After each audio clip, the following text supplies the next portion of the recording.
কখনো ভেবে দেখেছেন প্রাণীদের চোখে পৃথিবীটা কেমন? চলুন দেখি কোন প্রাণী কিভাবে দেখে। সাপ। সাপের দৃষ্টিশক্তি মানুষের চেয়ে আলাদা। এরা দৃশ্যমান আলোর বদলে শরীরের তাপ বা থার্মাল সিগনেচার দেখতে পায়, তাই এদের কাছে পৃথিবীটা অনেকটা থার্মাল ক্যামেরার মতো। কবুতর। এদের নজর খুব তীক্ষ্ণ। আমরা যেখানে শুধু একটা রাস্তা দেখি, কবুতর সেখানে ম্যাগনিফাইং গ্লাসের মতো জুম করে রাস্তার সূক্ষ্ম ফাটলগুলোও দেখতে পায়। বিড়াল। বিড়াল আমাদের মতো এত রং চেনে না, কিন্তু রাতে মানুষের চেয়ে 6 গুণ বেশি ভালো দেখে। অর্থাৎ আমাদের কাছে যা ঘুটঘুটে অন্ধকার, বিড়ালের কাছে তা অনেকটাই পরিষ্কার। কুকুর।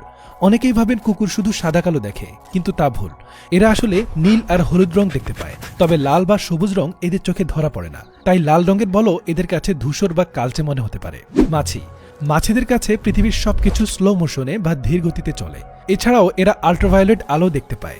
মৌমাছি। এদের দৃষ্টিশক্তি বেশ অদ্ভুত। এরা লাল রং একদমই দেখতে পায় না। লাল রঙের যে কোনো কিছু এদের চোখে নীল মনে হয়। দর্শক, আর কোন কোন প্রাণী সম্পর্কে জানতে চান কমেন্ট করে ফেলুন, আর ভিডিওটি শেয়ার তো মাস্ট।